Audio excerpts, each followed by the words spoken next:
Hello students, in last lecture we have seen functions of mineralocorticoids and aldosterone, that means functions of aldosterone, and also the regulation of secretion of aldosterone.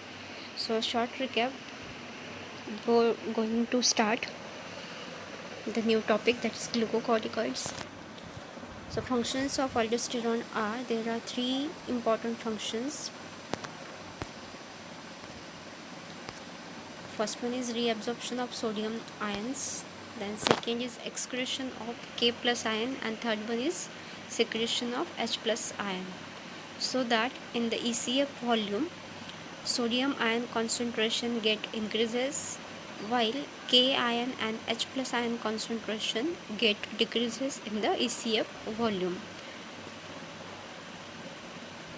So sodium ion are reabsorbed from various places such as DCT, collecting duct, sweat gland, salivary gland, and from intestine under the influence of this hormone aldosterone. After that we have seen next function, that is secretion of K plus ion. So this sodium ion concentration is increases through reabsorption from salivary gland, also reabsorption from sweat gland, and also reabsorption from GIT, that is particularly from colon. Then next function is on the ECF volume. As aldosterone acts on sodium ion concentration, potassium ion concentration, and hydrogen ion concentration, so it ultimately affects ECF volume. So aldosterone increases sodium absorption, and along with this sodium absorption, sodium carries water molecules with the same amount, and so that ECF volume increases because sodium get absorbed as well as water molecules are also absorbed under the influence of aldosterone hormone. So when sodium reabsorbed from renal tubules, simultaneously H2O is also reabsorbed in the equal amount. So H2O reabsorption is equal to sodium reabsorption. So that net result is that increase in our ECF volume. The next function is on the blood pressure. It increases ECF volume and blood volume. So finally there is increase in the blood pressure also. Then after that we have seen one important phenomenon, that is aldosterone escape or escape phenomenon. In this phenomenon, aldosterone is responsible for escape of kidney from salt retaining effect or sodium retaining effect. That means sodium get excreted out when there is more amount of aldosterone gets secreted, and this aldosterone is responsible for secretion of another hormones from the heart, that are ANP, BNP, and CNP. So mechanism of this aldosterone escape is, when aldosterone level get increases, what will happen? Our ECF volume get increases, and so that our blood pressure is also get increases. So when aldosterone level increases, excess retention of sodium and water in the body, then it will affect increase in volume of ECF and blood pressure. And when this blood pressure get increased due to the aldosterone, that increase in the blood pressure is called as aldosterone induced high blood pressure. And this increase in the blood pressure results in overstretching of arterial muscles, and when these arterial muscles of our heart get overstretched, they will release ANP, BNP, and CNP from the arterial muscles. And action of this ANP, BNP, and CNP is increase in the excretion of sodium followed by water excretion. That means the sodium ion concentration is increased, is balanced with the help of ANP, BNP and CNP, because these ANP, BNP, CNP molecules or hormones are responsible for excretion of sodium along with the water molecules, so that increased ECF volume get maintained with the help of these three proteins: arterial natriuretic protein, B type natriuretic protein and C type natriuretic proteins. And ultimately there is a maintenance of ECF volume and our blood pressure also get decreases. So there is no edema due to this escape effect of aldosterone. Then next action is on the potassium ion. Aldosterone is responsible for excretion of potassium ion, and when there is a aldosterone deficiency in our body, that means when aldosterone is less secreted in our body, potassium is not excreted out, and so that potassium ion concentration in the ECF get increases, and that leads to hyperkalemia. And this hyperkalemia also affects the action or the contractions of our heart. When there is a hyperkalemia, it will result in weak contractions of heart, that is development of arrhythmia in the heart, and it will affect the cardiac death also. The next action is on the hydrogen ion concentration, and through this action our acid base balance in the body get also maintained. So aldosterone causes tubular secretion of hydrogen ion in the exchange of sodium ions, and so it reduces hydrogen ion concentration in the ECF. So aldosterone is also responsible for acid base balance in our body. So there are important functions of aldosterone, that are reabsorption of sodium, excretion of potassium ion and excretion of hydrogen ion. Then after that we have seen regulation of secretion. Regulation of secretion is regulated by mainly four important factors. First one is ACTH, but this ACTH mainly stimulates the secretion of glucocorticoids, while there is a mild effect on the aldosterone secretion. So ACTH is not very important factor for the regulation of secretion of aldosterone. The next factor is decrease in the sodium ion concentration. After that, the next factor is decrease in ECF volume, and most important factor is that increase in K plus ion concentration. When there is an increase in K plus ion concentration, then there is a aldosterone secretion occurs, because it is the effective stimulant for the secretion of aldosterone from zona glomerulosa. So decrease in the sodium ion concentration, how it affects or how it regulates the secretion of aldosterone. When there is a decrease in sodium ion concentration and ECF volume, that means in our blood pressure or in our blood volume, sodium ion concentration get decreases, and ultimately it affects our blood pressure, that means drop in our blood pressure. And these are the two important stimulants for the secretion of hormone renin from JGA apparatus. That means when in our body blood pressure get dropped down or our sodium ion concentration in the blood get decreases, it stimulates JGA apparatus, and JGA apparatus secretes renin, and the function of renin is that it acts on the angiotensinogen, which is secreted from liver, and this angiotensinogen is converted into angiotensinogen first, and this angiotensin first is again converted into angiotensin second with the help of ACE, that means angiotensin converting enzyme, and this enzyme is secreted by pulmonary capillaries of the lungs. Then angiotensin second has many important actions such as vasoconstriction, because the name is angiotensin, that means tension or contraction, and angio is related to blood vessels. So angiotensin second has important action on the blood vessels. It causes vasoconstriction.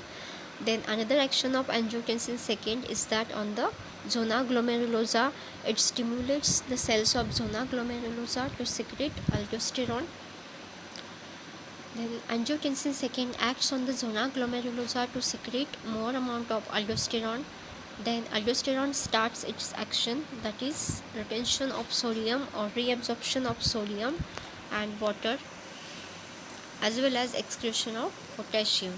So increase in sodium ion concentration and ECA volume, and this is maintained with the help of aldosterone. So when our blood pressure drops down or sodium ion concentration is less in our blood volume, then renin is secreted. Renin acts on angiotensinogen and converts it into angiotensin first. Then first is converted into second, and second stimulates the zona glomerulosa and secretes aldosterone, and aldosterone retains sodium and as well as water in our blood from renal tubules, and so that sodium ion concentration is increased and blood pressure, which was dropped down, is again maintained. Then when our sodium ion concentration is get maintained, then there is an inhibition of JGA apparatus, and JGA apparatus stop releasing renin, and when there is a release of renin gets stopped, then angiotensin second is not formed, because renin is responsible for the conversion of this angiotensin second, and so that ultimately aldosterone from the adrenal cortex is stopped.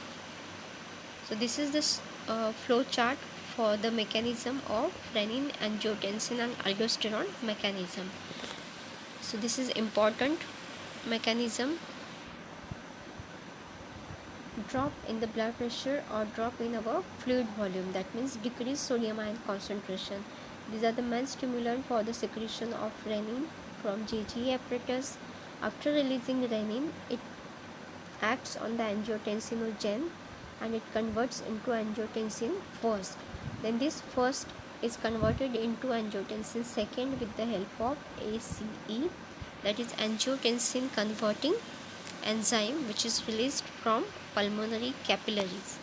Then this angiotensin second acts on blood vessels and causes the vasoconstriction, also acts on the adrenal cortex and releases aldosterone from the adrenal cortex, and this aldosterone affects the tubular reabsorption as well as tubular secretion. That are the two steps, important steps in the urine formation. Aldosterone is responsible for reabsorption of sodium as well as excretion of potassium ion, and when there is a reabsorption of sodium, then our blood volume get increased, which was decreased down. So like this way, the whole system, that is renin, angiotensin or aldosterone mechanism, helps to maintain our blood pressure. Then today's topic, that is glucocorticoids. So glucocorticoids are the hormones that are secreted from the middle zone of adrenal cortex. In the structured part of adrenal gland, we have seen adrenal cortex has three important zones. Outer one zone is zona glomerulosa, middle one zone is zona fasciculata, and inner one zone is zona reticularis. This zona reticularis is in close contact with the adrenal medulla. So glucocorticoids, these are the hormones of adrenal cortex, and particularly from which zone? Zona fasciculata. But small quantity of glucocorticoids is also secreted from zona reticularis also, but main source of secretion is from zona fasciculata. As the name is glucocorticoids, that means the hormone which is steroid in nature and secreted from adrenal cortex and acts on glucose metabolism.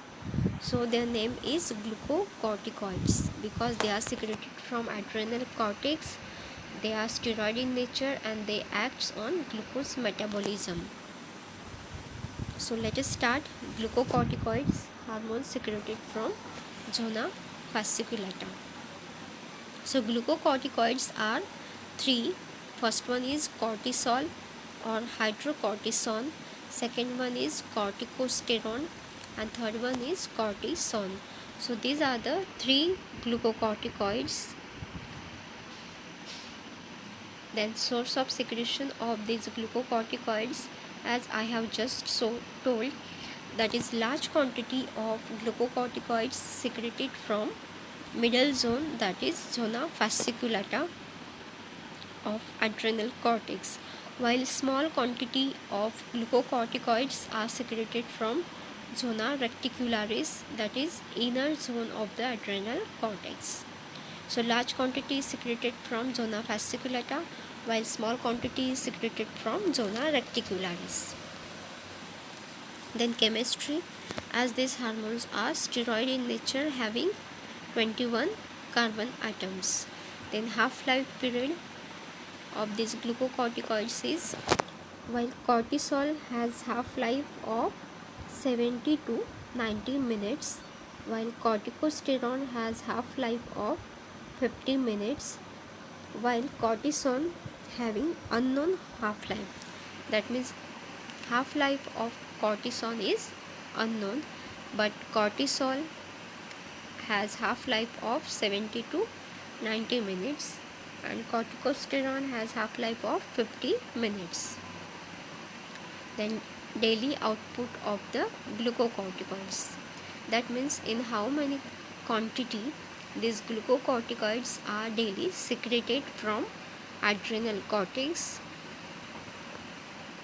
So cortisol, daily output of cortisol is 10 microgram, while corticosterone is only 3 microgram.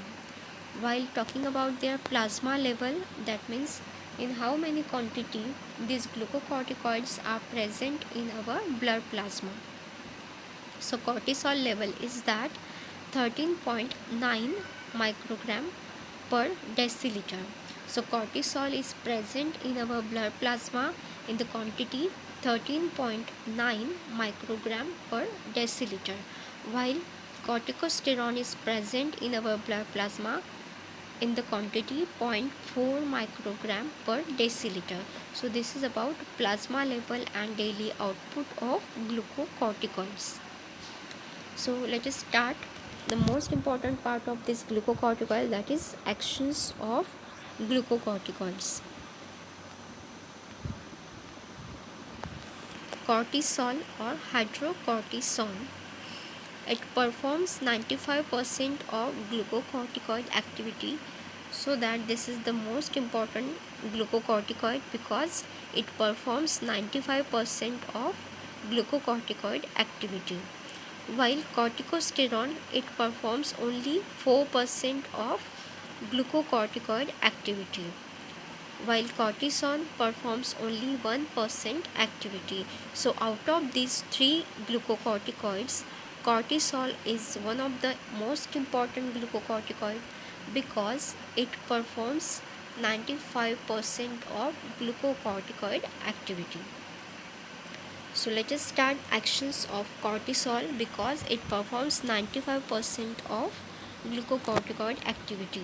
So actions of cortisol are on the metabolism and which metabolism? Carbohydrate, protein, fat and water, as well as mineral metabolism. So cortisol acts on our carbohydrate metabolism, protein metabolism, fat metabolism, water metabolism, and as well as it also acts on the mineral metabolism. Then another action of this cortisol is on the central nervous system.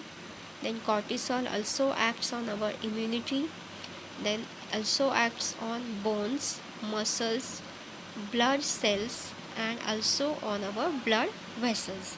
So these are the most important actions of the cortisol. First one is on the metabolism. So cortisol acts on carbohydrate metabolism, protein metabolism, fat metabolism, water metabolism and mineral metabolism. So along with action on the metabolism, cortisol acts on central nervous system, also on our immune system, also on the bones, muscles, blood vessels, as well as blood cells. So first action is on the metabolism.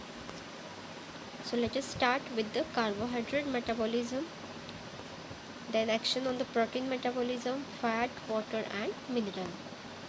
So let us start carbohydrate metabolism. So cortisol is responsible for gluconeogenesis in the liver. As all of you know that what is meant by gluconeogenesis. Gluconeogenesis, that means genesis of glucose molecules from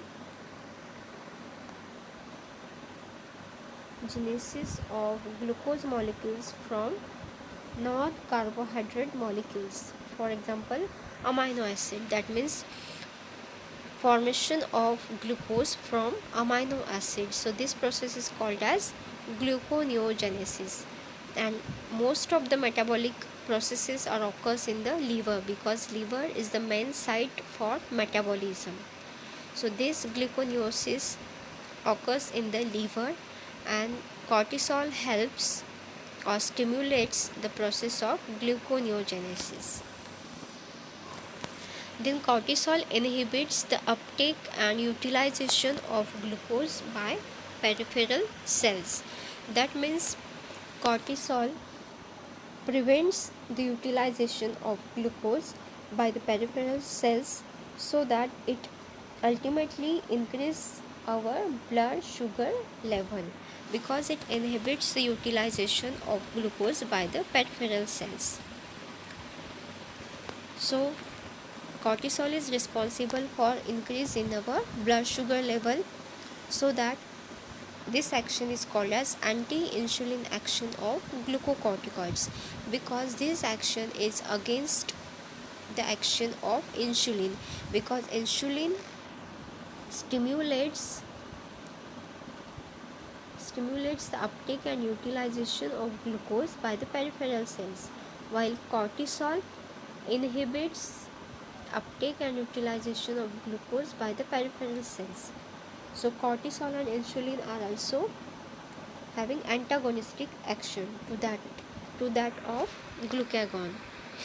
So glucagon and cortisol has same action related to carbohydrate metabolism. So when there is a hypersecretion of glucocorticoids, there is an increase in the BSL level, that means blood sugar level, and which results in the hyperglycemia, glycosuria, and also it results in the adrenal diabetes. Why it is called adrenal diabetes? Because it results in the diabetes due to adrenal secretions, that means cortisol secretion. So cortisol, when secreted in excess amount, it results in the symptoms like that of diabetes, and that diabetes is called as adrenal diabetes, because this diabetes is not caused due to deficiency of insulin, but this diabetes is caused due to hypersecretion of cortisol, and cortisol has important action that it inhibits the uptake and utilization of glucose by peripheral cells, and so that when glucose is not utilized by our peripheral cells, it increases in our blood level. So our blood sugar level increases due to the cortisol, and it results in the diabetes mellitus, and this diabetes is called as adrenal diabetes.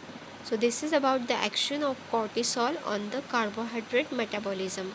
So in overall, cortisol prevents utilization of glucose, while it stimulates the formation of more glucose, so that our blood sugar level increases.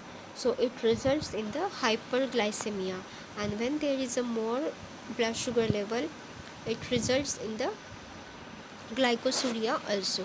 That means glucose is present in the urine when there is a hyperglycemia. And when there is a less secretion of glucocorticoids, that means cortisol, it causes hypoglycemia, because when there is a less secretion of cortisol, there is a less inhibition of uptake of utilization of glucose, and it results in the hypoglycemia. Let us talk about second metabolism, that is protein metabolism. So on protein metabolism, cortisol increases uptake of amino acid by the hepatic cell from the blood. So cortisol helps to take amino acid by hepatic cell from the blood, and in these hepatic cells these amino acids are used for the formation of glucose, and that process is called as gluconeogenesis. While talking about other cells of the body, cortisol releases amino acids from the body cell except liver cell into the blood. So in other cells of the body except liver cells, these amino acids are releases from other body cells, while here in the hepatic cells amino acids are taken by the hepatic cells. So in other body cells, release of amino acid from the other body cells, while in the hepatic cells these amino acids are taken by the hepatic cells for the gluconeogenesis. So it results in the catabolism of proteins. That means proteins are catabolized from other body cells, so that there is a decrease in the cellular proteins, while plasma levels of amino acids get increases because proteins are catabolized. So glucocorticoids promotes catabolism of proteins, and this results in the decrease in cellular proteins and increase in the plasma level of amino acids and increase in the protein content in the liver. So in protein metabolism, these are the actions of cortisol. Cortisol hormone is responsible for release of amino acid from other body cells, that means catabolism of proteins from other body cells, so that increase in the plasma level of amino acid level. So this is the action on the protein metabolism. So let's talk about next metabolism, that is fat metabolism. Glucocorticoids cause mobilization of fatty acids from the adipose tissue. Then second action is increasing the concentration of fatty acids in the blood. Then third action is increasing the utilization of fats for the energy. So in carbohydrate metabolism, we have seen that it prevents the utilization of glucose for the production of energy, but in the fat metabolism, cortisol increases the utilization of fat for the production of energy. So under the influence of cortisol, carbohydrates get conserved, that means glucose get conserved in the blood sugar level, while fats are utilized for the production of energy. So there is keto acid formation is more under the influence of cortisol. Then mobilization of fatty acids from the adipose tissue. So this is the first action regarding fat metabolism. Cortisol mobilizes fatty acid from the adipose tissue, and after mobilizing these fatty acids, so that there is increase in the concentration of fatty acid in the blood, and these fatty acids are utilized for the production of energy. So glucocorticoids decreases the utilization of glucose but increases the utilization of fats for the production of energy. So glucocorticoids increases utilization of fatty acid for the production of energy, and this increase in the utilization of fatty acids causes formation of large amount of ketone bodies because of breakdown of the fatty acids. So this breakdown of fatty acid for the production of energy causes release of large amount of ketone bodies, and it causes ketogenic effect in the body due to this glucocorticoids. So this is about action of cortisol on the fat metabolism. Let's talk about next metabolism, that is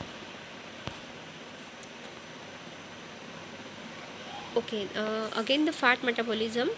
So overall, cortisol is responsible for utilization of fat for energy.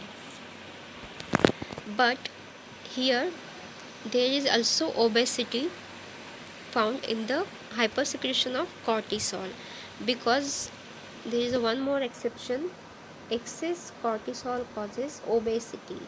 But we have just seen that cortisol mobilizes the fat or fatty acid from the adipose tissue, but excess cortisol results in the obesity. And how this occurs? Because hypersecretion of glucocorticoids causes an abnormal type or peculiar type of obesity by increasing the deposition of fat in the certain areas such as abdomen, chest and head regions of the body,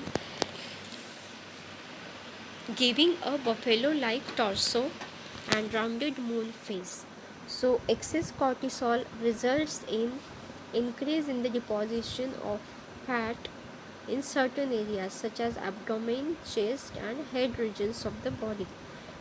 And when there is an increase in fat deposition in the abdomen, chest and head region, it looks like a buffalo like torso. That means torso means trunk region. So after this obesity or excess cortisol obesity, it looks like buffalo torso. That means torso means trunk region, that means body without limbs and head. So trunk region, it contains abdomen and chest part only. So patient look like buffalo chest and or trunk region with rounded moon face due to this excess cortisol obesity. But why this obesity is results? Because the cause is unclear, but it has been suggested that this may occur because fat is generated in some tissue of the body more rapidly than it is mobilized.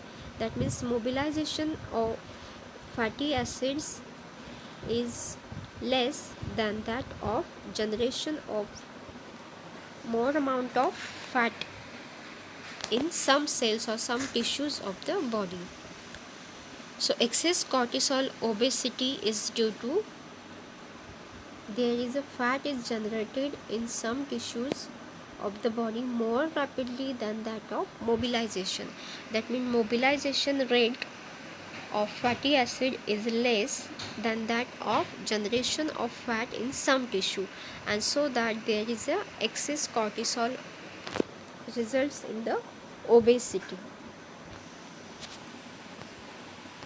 So let's talk about action of cortisol on the water and mineral metabolism. So glucocorticoids plays an important role in the maintenance of water and mineral balance by accelerating excretion of water, retention of sodium and excretion of potassium. So all these actions are like that of aldosterone. Excretion of water is exception, while retention of sodium is like that of aldosterone and excretion of potassium is that like of aldosterone. But exception is here that excretion of water. So adrenal insufficiency causes water retention, because here cortisol is responsible for excretion of water, and when there is the adrenal insufficiency, that means cortisol is secreted in the less quantity, then it will result in the water retention, because cortisol has action of excretion of water, and when this cortisol is secreted in the less quantity, that means excretion of water is also decreases, that means water get retained in the body. So hypersecretion of glucocorticoids causes hypertension, hypokalemia and muscular weakness. So when there is a excess secretion of cortisol, it results in the more retention of sodium, so that blood pressure get also increases, that means hypertension. When there is an increased secretion of cortisol, there is an excess excretion of potassium and it results in the hypokalemia. So hypersecretion of glucocorticoids results in hypertension, hypokalemia and muscular weakness. The next action is on the bone. Glucocorticoids stimulates the bone resorption. Bone resorption, that means osteoclastic activity, that means calcium is removed from bones and this is called as bone resorption.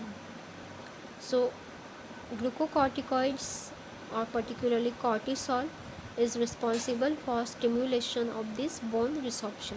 That means bones get more weaker or more porous due to excess secretion of cortisol, because cortisol stimulates bone resorption.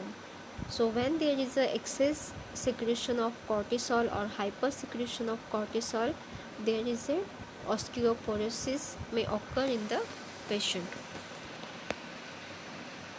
The next action on the bone is that glucocorticoids inhibit bone formation and mineralization, that means osteoblastic activity.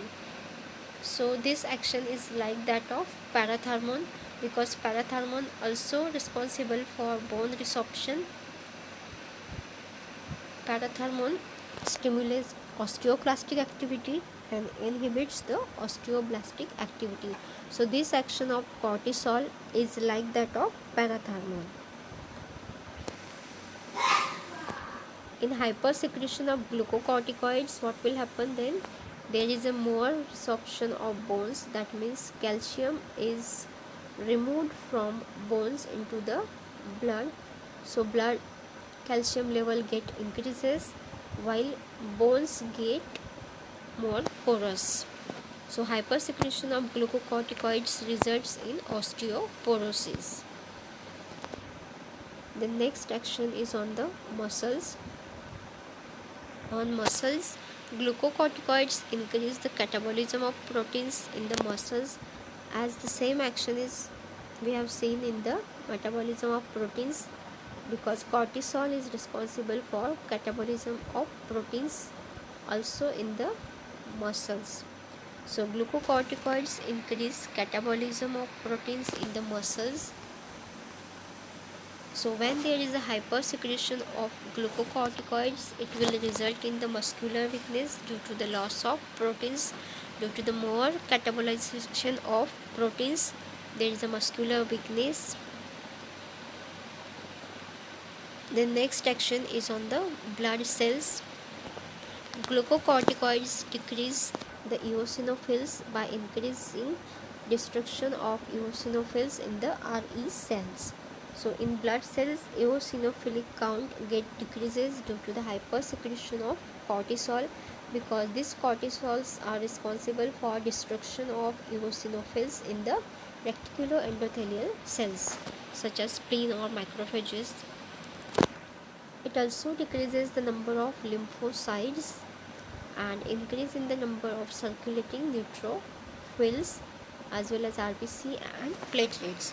So in the blood cells, cortisol is responsible for decreasing eosinophil, decreasing lymphocytes, but cortisol are responsible for increasing the neutrophils, RBCs and platelets. So when there is a hypersecretion of glucocorticoids, there is a decrease in the eosinophilic count as well as lymphocyte count. So hypersecretion of glucocorticoids results in lymphocytopenia as well as eosinophilia. So these are the important diagnostic criteria for the excess secretion of cortisol. Then polycythemia is also occurs because When there is a hypersecretion of cortisol, it results in the increase in the RBC count, neutrophil count and platelet count. So polycythemia is nothing but increase in the RBC count. So when there is a hypersecretion of cortisol, there is an increase in the RBC count, that means polycythemia. And when there is a hyposecretion of glucocorticoids, there is a anemia. So exactly opposite. So cortisol is responsible for decrease in eosinophil count, lymphocyte count, while increase in the neutrophil count, platelet count and RBC count. So next function we will see in the next lecture. So before concluding today's lecture, a short recap on the functions of cortisol or basic introduction of glucocorticoids. So let us go on the first slide for the recap. So glucocorticoids, the main source of secretion of glucocorticoids is that zona fasciculata, that is the middle zone of adrenal cortex, and small quantity of glucocorticoids are secreted from zona reticularis. While talking about their chemistry, glucocorticoids are steroid in nature, having 21 carbon atoms. While talking about their half-life period, as we have seen, there are three types of glucocorticoids hormone. First one is cortisol, second one is corticosterone, third one is cortisone. So out of these three hormones, cortisol performs 95% of glucocorticoid activity. So cortisol is most important hormone out of these three glucocorticoids. So half-life period is 70 to 90 minutes for cortisol, while that of corticosterone is 50 minutes, and while cortisone, the half-life period is unknown. While talking about their daily output and plasma level, cortisol has daily output of 10 microgram, while corticosterone has daily output of 3 microgram. Then plasma level of cortisol is 13.9 microgram per deciliter, corticosterone 0.4 microgram per deciliter. So let's start most important part, that is actions of glucocorticoids. And these actions of glucocorticoids are performed mainly by the cortisol, that means 95% of these actions are carried out by the hormone cortisol. So let us see the functions of the cortisol.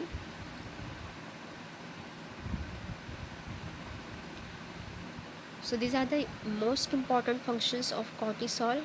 Cortisol acts on the metabolism of our body, and particularly metabolism of carbohydrate, metabolism of proteins, metabolism of fats, metabolism of water and minerals as well.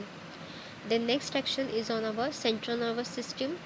Then it also acts on our immune system. Then also acts on bone, muscles, blood cells and blood vessels. So out of these we have seen just metabolism action and on bones, then muscles and blood cells. So we have seen these actions only, but we will see these actions in the next lecture. So let us start a short recap on the functions of cortisol. First action is on the metabolism. In the metabolism, cortisol acts on carbohydrate metabolism, protein metabolism, fat metabolism, water metabolism and mineral metabolism. So let us start. First action is on the carbohydrate metabolism.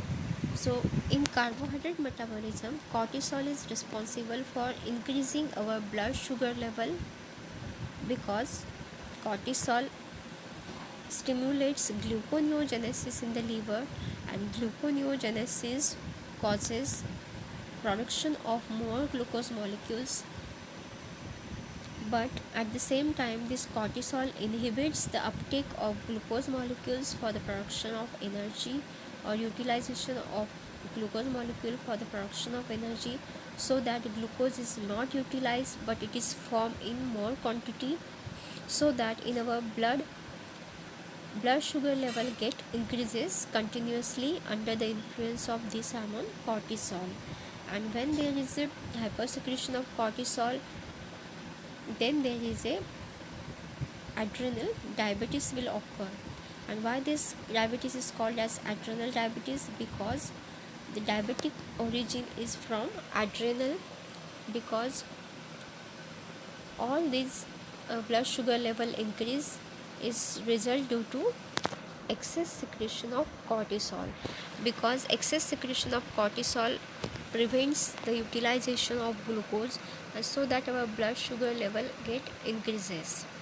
So when there is a hypersecretion of glucocorticoids, it results in the increase in our BSL, as well as it results in the hyperglycemia, glycosuria, and so that ultimately it results adrenal diabetics. So cortisol and glucagon has the same action to that of, so in cortisol and glucagon has the same action regarding carbohydrate metabolism. But when there is a hyposecretion of glucocorticoids, there is a hypoglycemia. Let's talk about second action, that is protein metabolism. In the protein metabolism, there is a uptake of amino acid by hepatic cells from the blood, while there is a release of amino acid from other body cells except liver cell, so that proteins are continuously break down into the amino acid, so there is a decrease in the cellular proteins. So cortisol is responsible for catabolism of proteins. So proteins are catabolized, that means proteins are break down into the amino acids in other body cells, while these amino acids are taken by the hepatic cells for the production of glucose. So ultimately, glucocorticoids are responsible for decrease in the cellular proteins, because cortisol results in the catabolism of proteins, so that cellular proteins get decreases in other body cells except liver cells.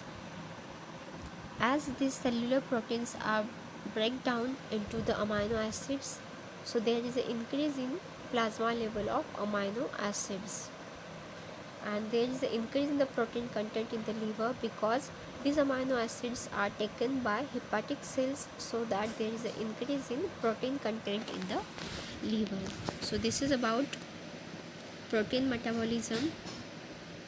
The next action on the cortisol is on the fat metabolism. In fat metabolism, cortisol is responsible for mobilization of fatty acid from the adipose tissue, increasing the concentration of fatty acids in the blood and increasing the utilization of fat for the production of energy. So mobilization of fatty acids from the adipose tissue, and after mobilizing these fatty acids, they are increased in the blood, so that there is an increase in the concentration of fatty acid in the blood, and these fatty acids are utilized for the production of energy. So glucocorticoids decreases the utilization of glucose but increases the utilization of fatty acid for the production of energy, and during the utilization of this fatty acid there is a formation of ketoacids or ketone bodies. So there is a large amount of ketone bodies are formed in the body, because cortisol utilizes fatty acid for the production of energy. So in the fat metabolism, cortisol utilizes fats for the production of energy by mobilizing the fatty acid from the adipose tissue. But after mobilizing fatty acid from the adipose tissue, there is obesity in this patient, because there is one more effect of this cortisol, that is, in some of the body tissues there is a generation of fat is more than that of mobilization of fats, so that in the specific areas or specific regions of the body there is a excess fat deposited, and these regions are abdomen, chest and head regions. And when there is a deposition of this fat on the abdomen and the chest region, the there is a look that is buffalo-like torso with rounded moon face. Buffalo-like torso, that means there is a deposition of fats on the chest and abdomen region. So this is about excess cortisol causes obesity also. So cortisol mobilizes the fats as well as it also results in the obesity, and the reason behind this is there is a fat generation in the some tissues, and this fat generation rate is more than that of mobilization rate, so that there is a obesity, and this obesity is caused due to excess cortisol. So next action is on the water and the mineral metabolism. Glucocorticoids plays an important role in the maintenance of water and mineral balance by accelerating excretion of water, retention of sodium, and excretion of potassium. So out of these three actions, these two actions are like that of aldosterone, because aldosterone is also responsible for retention or reabsorption of sodium and excretion of potassium, while aldosterone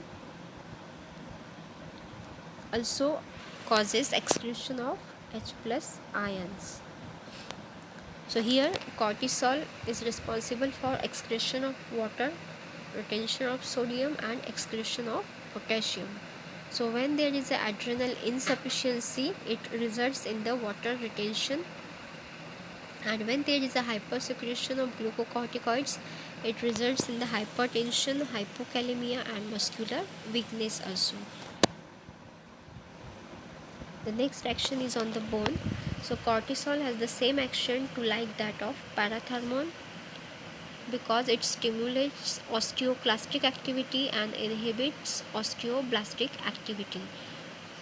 So glucocorticoid stimulates bone resorption, that means removal of calcium from the bones. So when there is a hypersecretion of cortisol, there is a osteoporosis will develop, and when also these glucocorticoids inhibits bone formation and mineralization. So bone becomes very weak when there is a cortisol secretion in excess amount. The next action is on the muscles. As we have seen in the protein metabolism, cortisol is responsible for catabolism of proteins, that means breakdown of proteins, and this results in the weakness of muscles. So hypersecretion of glucocorticoids results in the muscular weakness due to more loss of proteins or more catabolism of proteins. The next action is on the blood cells. So cortisol acts on various blood cells such as eosinophils, lymphocytes, platelets, RBCs, and neutrophils. So out of these, cortisol decreases eosinophils and lymphocytes, while cortisol is responsible for increase in neutrophils, RBC, and platelets. So glucocorticoids decreases eosinophils by increasing destruction of eosinophils in the RE cells. Also cortisol decreases the number of lymphocytes, but cortisol increases number of circulating neutrophils, RBCs, and platelets.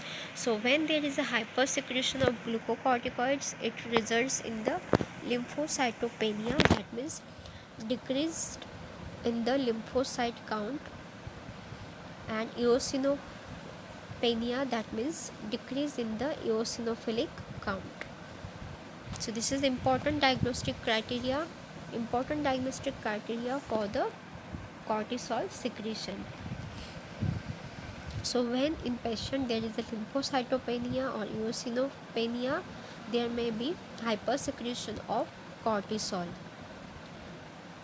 Then hypersecretion of cortisol also results in the polycythemia, that means increased in the RBC count, abnormal increase in the RBC count, because cortisol has action that is increase in the number of circulating neutrophils and RBCs also. So cortisol, when there is a hypersecretion of cortisol, there is a polycythemia also develops in the patient. Then hyposecretion of cortisol results in the decrease in the RBC count, that is anemia. So in the next lecture we will see next functions of the cortisol. So thanks for watching this video.